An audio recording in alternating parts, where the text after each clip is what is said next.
John DeSando.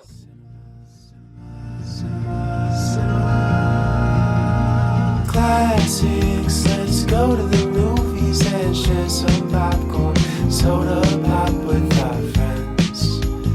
Turn off our cell phones and get away. Night or day, it's John DeSando on the radio. We'll watch the credits from up high. Cinema Classics is produced by John DeSando. It airs Thursdays at 8:01 p.m. on WCBE 90.5 FM. Listen to shows and read reviews online at WCBE.org. I'm John DeSando. And I'm G Kline. And this is Cinema Classics. And Ken, what do you know? We have what you and I think is a classic, and not everybody else is going to, and it's 18 years old. Well, it is always great when we can introduce our audience, which we know is a very educated bunch, Yes. to a movie that they almost certainly didn't see in theaters, and that they probably haven't seen on streaming either. And it's hard for us to find films that are that exclusive, but so good that people really do need to see them. And if nothing else will get you, the title would. Brick. Brick.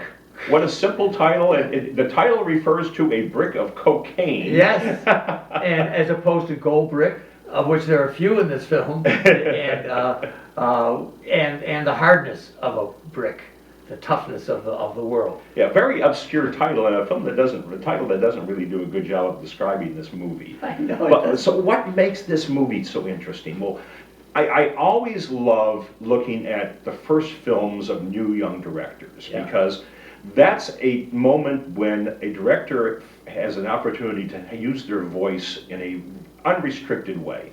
They often spend a lot of time finding the funding. No studios looking at this. They gather together a crew. It's guerrilla filmmaking.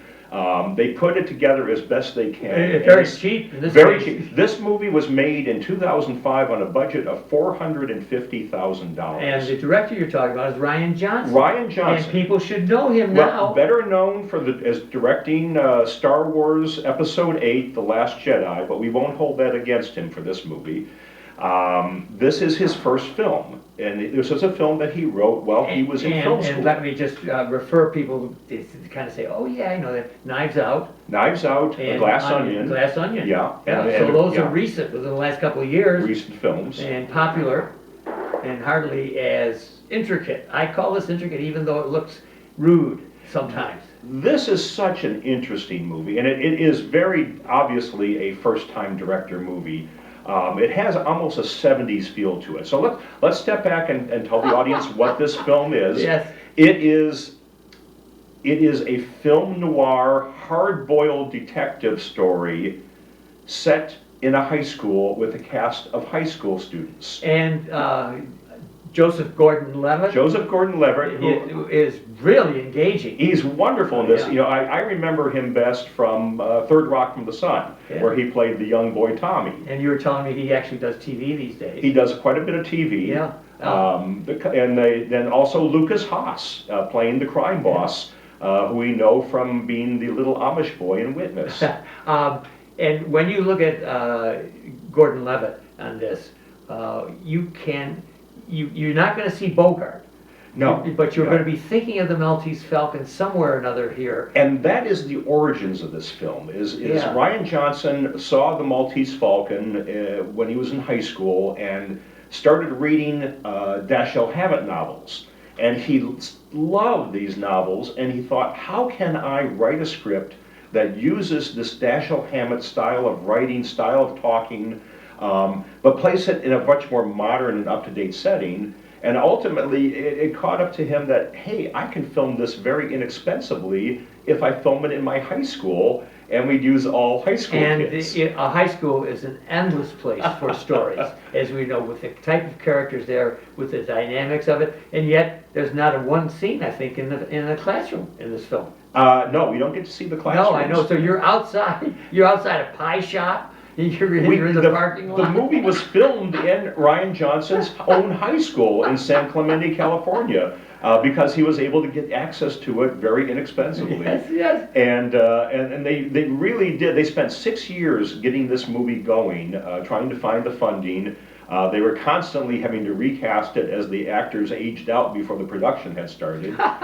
They didn't finally finish the casting until just a few weeks before they started shooting. Well, the similarity comes when Gordon Levitt's character acts like a Seamus. Is that you know, he's a detective in his own way. He's searching out the cause of the death of his girlfriend. What sets the movie into motion is Brandon's girlfriend or ex-girlfriend, Emily, has been found dead by Brandon, and he's determined to get to the bottom of this and find out who's responsible for her death.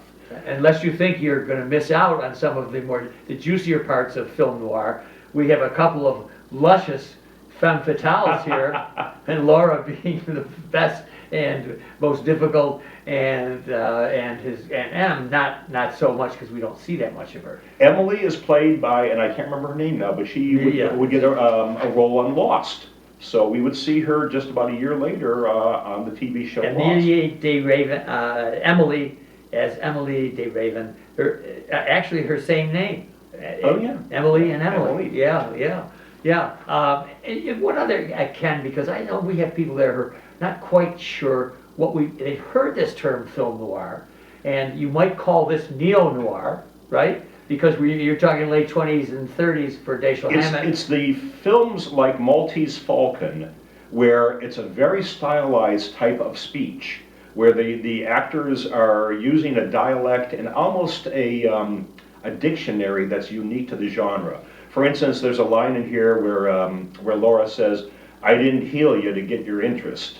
Yeah. And it's filled with this. And I love, this is one of the reasons why this film has attained a cult status, is it's so interesting to see these 19 and 20-year-old actors talking like they're straight out of a Sam Spade movie. And not everything makes sense, as it doesn't in the best of your film noir. There aren't pieces that always easily work together. That's part of its charm. You have these sidetracks and these characters who come in and out, not always directly related to the death or the murder or whatever. And our detective, best exemplified by Bogart, Yes. is usually somewhat out of it. Brandon is a sort of a lurking, brooding, quiet kid who's always sort of been outside the social circles of his school. And then what brings him in and causes him to conflict with everybody at school is the death of them, because now he's got to use these people to get to the bottom of it. Yeah. And there's a crime boss played by Lucas Haas, who's known as the Pin. Yeah. And I love how Ryan Johnson realized that in the Dashiell Hammett novels, the crime boss is always sort of a comical figure. Because when you read The Maltese Falcon, you're hearing, you're going to have to see the fat man. And wait till you see the fat man. The fat man's looking for Sidney you. Greenstreet. Yeah, he's this very, very imposing figure. But then when you finally meet the fat man, he's a comical figure. He's got a lot of character flaws, and they carry this movie into the script as well. When you finally get to meet the Pin, he's a kid dressed like Barnabas Collins from Dark Shadows. Right, yeah, with these striking ears and this vacant look, and living out of his mother's basement. But he does have his thug with him, Tug, yeah, the thug, right? Yeah, that's his muscle. Right, brainless muscle. Yeah, and actually there are some who have taken each character and paralleled it with those in Falcon. All of the classic character archetypes are represented in this movie. And that's one of the things that makes this movie so satisfying, is you can see that there's direct parallels between the characters in Brick and the characters in the Maltese Falcon. Yes, and in this case, Brendan, who's played by Gordon Levitt, seems to me to have although he's getting beaten up brutally. He gets beaten up several times. He lets himself, because we've seen him. He should be able to handle himself, but he lets himself be beaten, a lot in the face. He's trying to get in so that he can see and meet the Pin. And allowing Tug to beat him up is the way to the Pin. This is not an imitation of the typical Bogart detective, because I think actually Gordon Levitt has a little more control of his circumstances than Bogey does in his. He doesn't quite have the control that Gordon Levitt has, because allowing himself to get beaten up is getting inside and eventually. Well, does. Bogart being a detective, he was on the outside from the start, so he had to figure out who to talk to get inside. But of course, Brandon, Yes. already being a member of the high school, he knows all of these people, Yeah. and he knows who to talk to and ultimately what he needs to do to get into the crowd that can connect him with the murderer. Well, G Kline, let's kind of wrap up here and tell our audience. They're If you're a intrigued fan now. of See? bogey movies, if you're a fan of film noir, catch this movie. Chances are you probably have not seen this, and it should be seen. It should be part of the list of standard film noir movies that everyone who's a fan should see. Yeah, and this is streaming now, and I think it's It's Amazon. well, it's on Amazon. It's been streaming for a while, and a couple of years ago, a really nice Blu-ray came out with an audio track. Yeah, that's right. Yeah, with the director Which talking means through the whole film. that for our podcast, which follows this and which we expand upon what we said here, we're going to have to put up with Ken with all of his Blu-ray knowledge because he doesn't forget anything. I don't know It's about one of the that. reasons why I like him coming means that I can kind of relax here and let things flow. But anyway, it's called Brick. Came out in 2005. Right. Joseph Gordon-Levitt, Lucas Haas, directed by Ryan Johnson.